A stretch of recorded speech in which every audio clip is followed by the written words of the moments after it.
Hello, good morning! Ako nga pala si Chris. Ngayon, ipapaliwanag ko sa inyo ang business ng GPRS o si Global Pinoy Remittance and Services. Ang GPRS po ay isang franchising na ang dinadala ay loading, ticketing, remittance, bills payment, pawn shop, and money changer. So, i-compare po natin si GPRS sa mga traditional. Si remittance franchise po ay umaabot sa 1.5 million. Bills payment franchise is about 0.5 million. Ticketing bond per airlines is about 0.5 million. Loading central is about 0.5 million. O total po niyan is 4.5 million pag pinagsama-sama yung apat na services. While in GPRS, meron na po tayong remittance, bills payment, ticketing, loading, plus yung dalawang bago na si pawn shop and money changer. Ang halaga lang po niyan is 1.2 million pesos. Napakamura po. But the question is, hindi lahat merong 1.2 million. Kaya nilabas po natin si loading, ticketing, remittance, bills payment, online shopping, and hotel booking kay UPS or tinatawag nating Unified Product and Services. Sino naman si Unified Product and Services? O si UPS. UPS is a marketing arm of GPRS. Siya ang mahawak sa networking o sa multi-level marketing. So, launched in September 2009, GPRS Global Pinoy Remittance and Services is the company engaged in remittance and consumer services. Meron po tayong permit o registered tayo sa Security Exchange Commission at sa Bangko Sentral. Bakit meron po tayo sa Bangko Sentral? Dahil requirements po yan sa mga remittance. Meron po tayong sariling IT system o IT company na nagsusupport sa ating IT system. Company vision is to be one of the leading remittance company in the country in terms of number of satisfied customers served and number of outlets nationwide. To affiliate GPRS partners locally and globally. To reach out all Filipinos abroad and in Philippines at marami pa pong iba.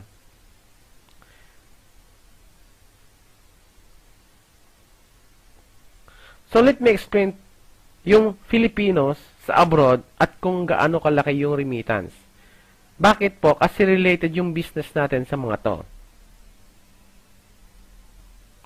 There are 4 million immigrants, 3.9 million overseas worker, and 0.65 million tourists and business abroad na mga Filipino. So it's about 8.5 to 9 million including the registered and non-registered Filipinos abroad. So ang remittance in 2003 is only 7.5 billion US dollar. Tumaas po siya hanggang 20 billion US dollar in 2011. Sa number naman ng mga Pilipinong nag-travel, let's have an example from Philippines to Singapore. In 2000, there are 2 airlines and 4 flights per day. Yan ay si PAL at si Singapore Airlines. In 2011, 7 airlines na po and 20 flights per day. Kasama na dyan si Air, Jetstar, Airpil, Cebu Pacific, and Tiger Airways. So, ganun kadami at ganun ka bilis yung pagdami ng tourism o yung nag-travel between Singapore and Philippines. At the same time, yung amount ng tinaas ng remittance ay almost nag-3 times in just 7 or 8 years. So, sa Philippine media trend naman, the number of mobile users in Philippines is 92.2 million. That is 80% of the total population. Philippines is the number 1 or the SMS capital of the world. 29.7 million ang laging naka-online. 23.4 million ang gumagamit ng Facebook. And we are number 7 globally and number 3 in Asia. So, ganun kadami yung gumagamit ng internet sa atin at mobiles as of today. At pumapasok na rin po si e-commerce sa business in internet. So, nandiyan po si online shopping and online merchandise store. Meron po tayong sariling Visa card or ATM. So, pwede po nating withdrawin yung pera natin sa loob ng ating Visa card or ATM nationwide as long meron po siyang BankNet or Megalink. At the same time, debit card din po siya at pwede po nating gamitin international sa 27 million more locations worldwide. Okay, ito po yung ating Visa card at as long yung ATM sa international ay may plus sign, ibig sabihin pwede po tayo mag-withdraw international. So our GPRS pick up through others are GCash and Smart Padala. So as long yung mga branches sa Pilipinas na may Globe GCash or GCash payout, pwede po tayong kumuha ng remittance. So we have 18,000 payouts outlets and partners in Philippines. So isa na rito si Tambunting Pawn Shop at si Villarica Pawn Shop. So lahat pong listahan ay makukuha po natin dito sa http://gcash.globe.com.phremit paano maghanap at PHP. So ito po yung listahan ng mga banks natin sa Pilipinas na pwede tayo mag-remit. Almost all banks, big banks at saka mga banks sa province ay nandito na rin po.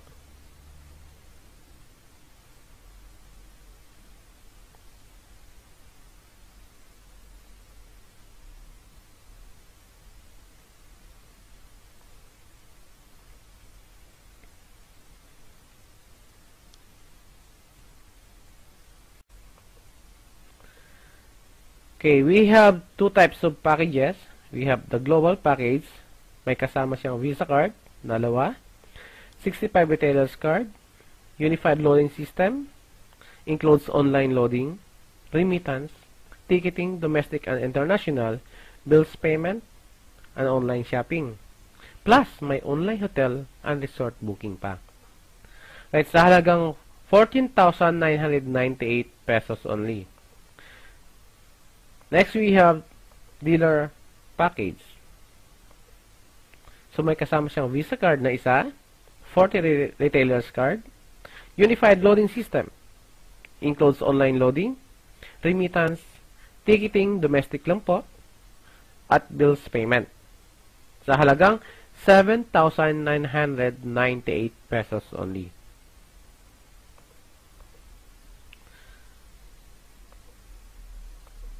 We have 11 ways to earn.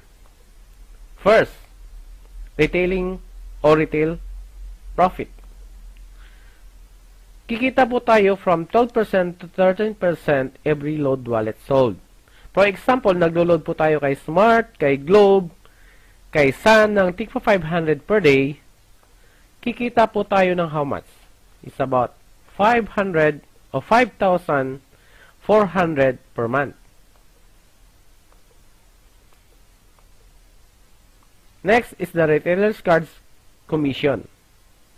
So, meron po tayong kasamang 65 cards pag global package ang kinuha natin at meron po tayong 40 cards pag dealer's package ang kinuha po natin.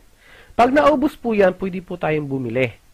Ang halaga po ng card is 300 pag binenta natin, pero pag member na po tayo, 50% discount po tayo. So, ibig sabihin, ang bili lang po natin yan is only 150 pesos per card.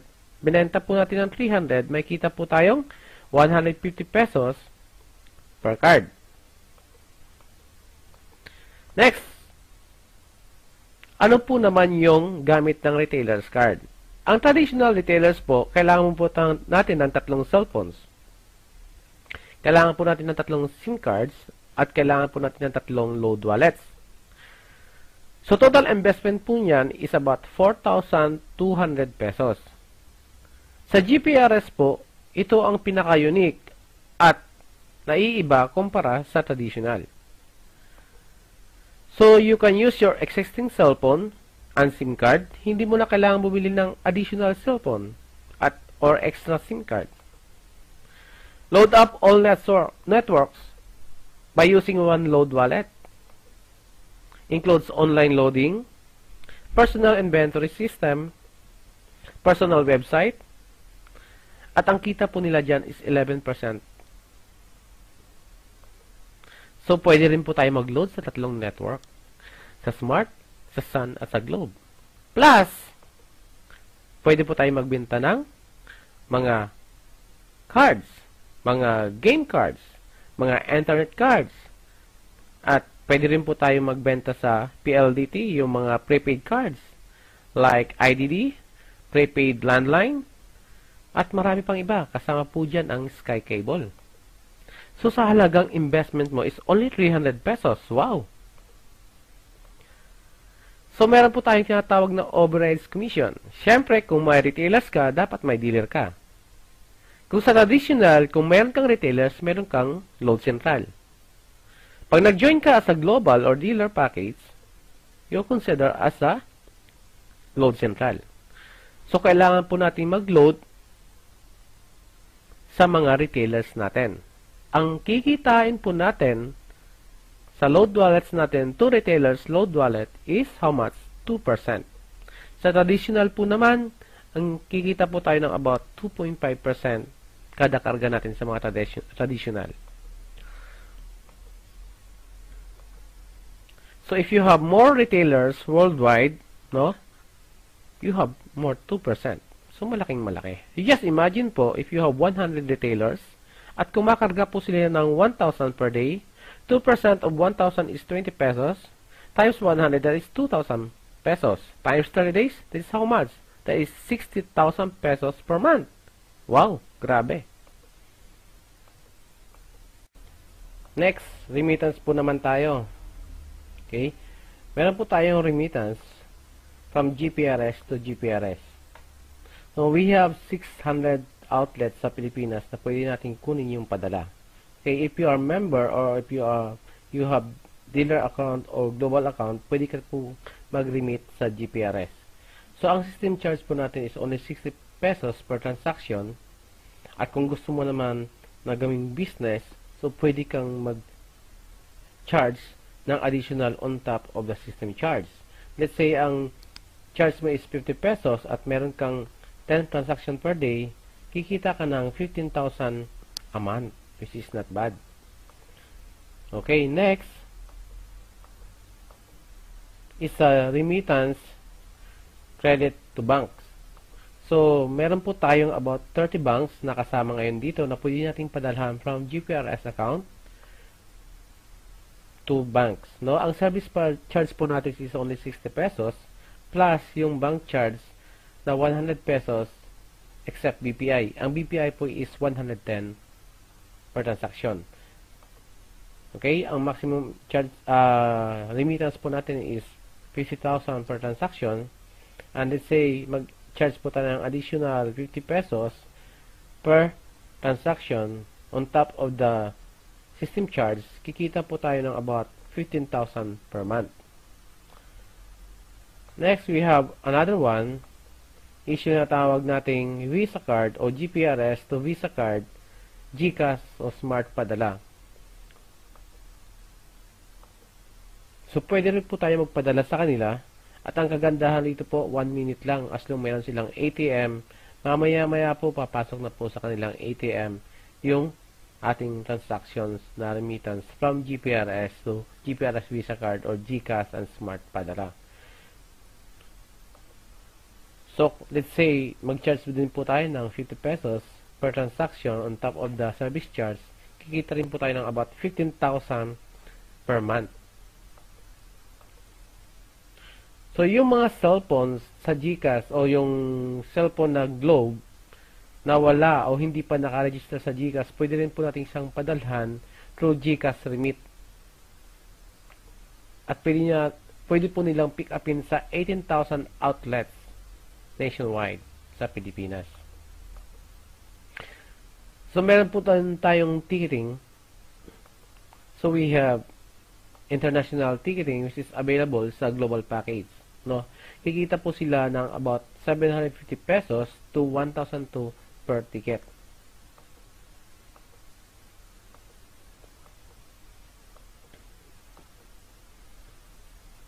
So, pwede po tayong bumili sa Singapore Airlines, sa mga local airlines like Cebu Pacific and Philippine Airlines, sa Jetstar, sa Tiger, sa ANA, o sa American Airlines. At marami pong kasama rito na airline. So, next we have ticketing also domestic.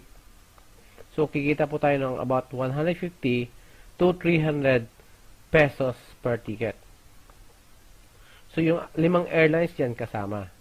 No, kasama yung Sea Air, Sis Air, PAL, Airpil, and Cebu Pacific.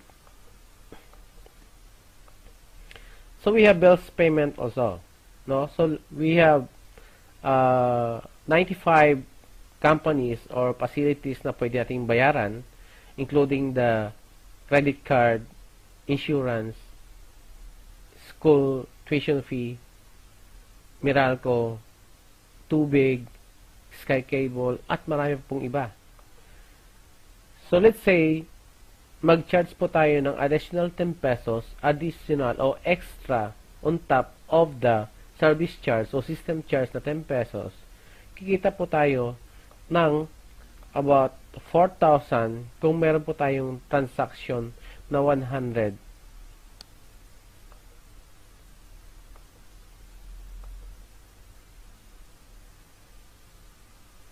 Okay?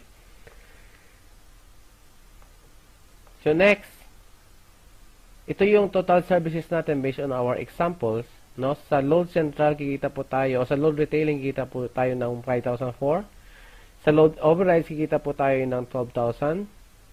Sa remittance, GPRS to GPRS, remittance to GPRS others, remittance to Smart and Globe, 15,000 each. International ticketing is 20,000.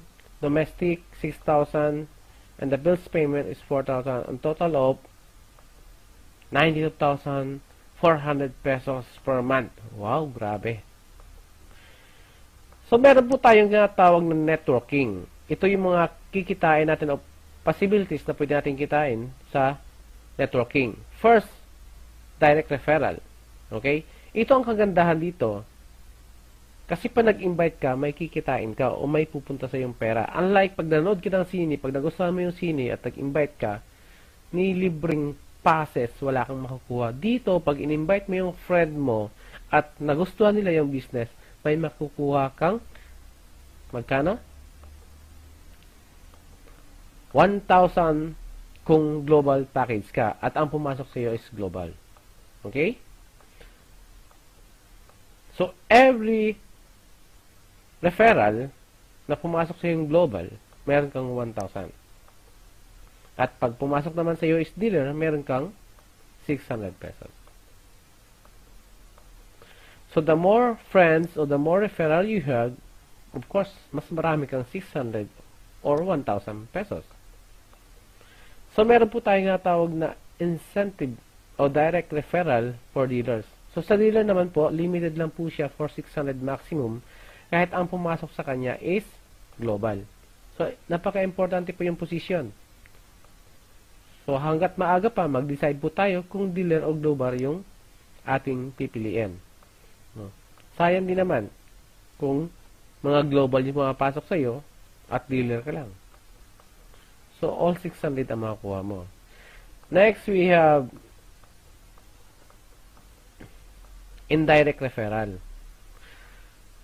Pag global ka at global ang pumasok, you have 60 pesos. Okay? This is the invite of your invite. No? Indirect. Tapos, pag ang pumasok naman is dealer lang, meron kang makukuhang 40 pesos. Okay lang yan. Ikaw meron namang 1,000 na pumasok, that is 4,000. O 40,000.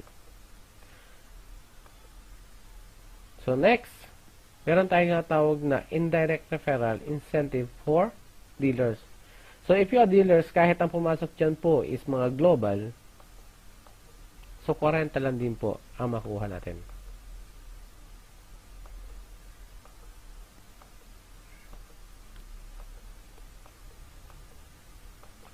So next, pairing. Ito yung maganda. No, let's say you are global and you have left and right. May pumasok na global sa left, may pumasok na global sa right. You have pairing of 1,005. Grabe, malaki yan.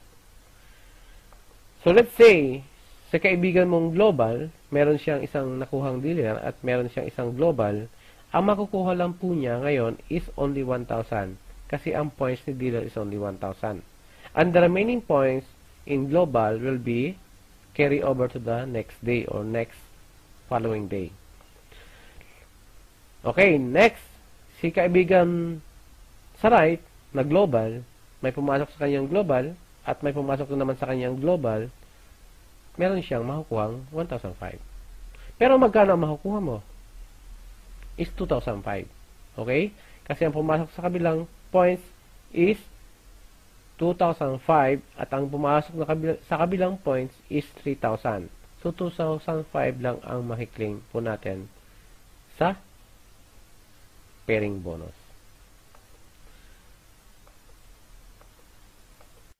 Okay, let's compare the global package and dealer package. So, for example, you're a global at meron kang team na malaki sa left and right.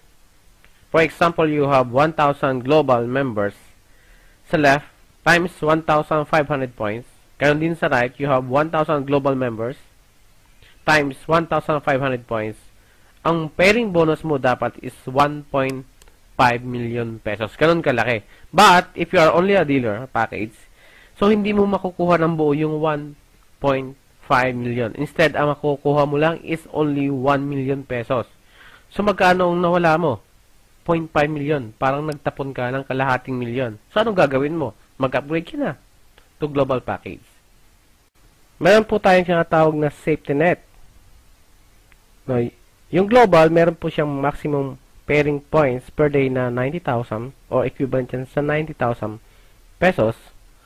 As a dealer naman, meron siyang 60,000 points pairing per day or equivalent yan sa 60,000 pesos per day. So, ito para maprotektahan po natin yung business natin. Yung sobra pong points, tapo na po yun. So, may tinatawag po pa tayong uni-level bonus.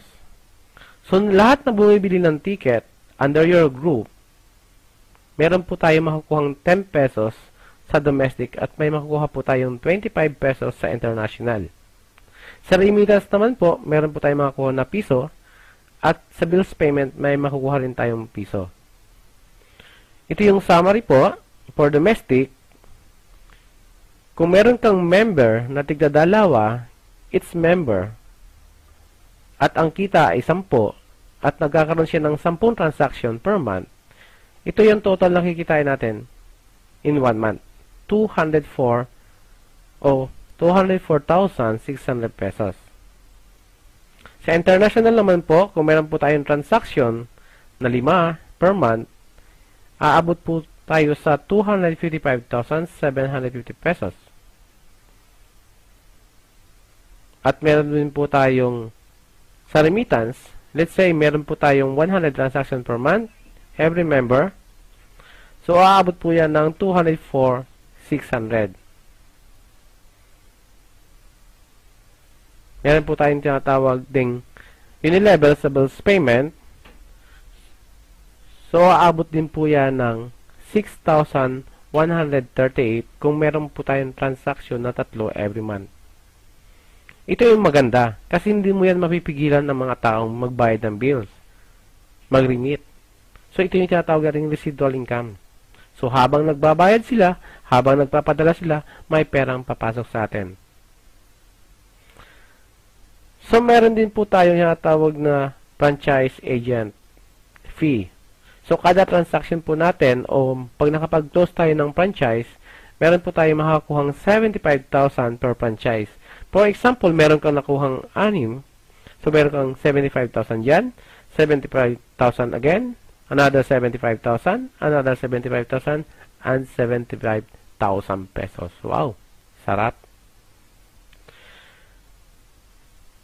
So, ito yung mga example po natin ng transactions. Ito yung ginawa ko sa Metrobank, sa BPI, sa BDO, at sa GCash Remit. ay ito po yung GPRS UCPV Megalink Agreement on our permits. Meron po tayo sa SEC at meron po tayo sa Bangko Sentral ng Pilipinas. Dito po nagtatapos yung aking presentation. Marami pong salamat. I hope you enjoy. God bless.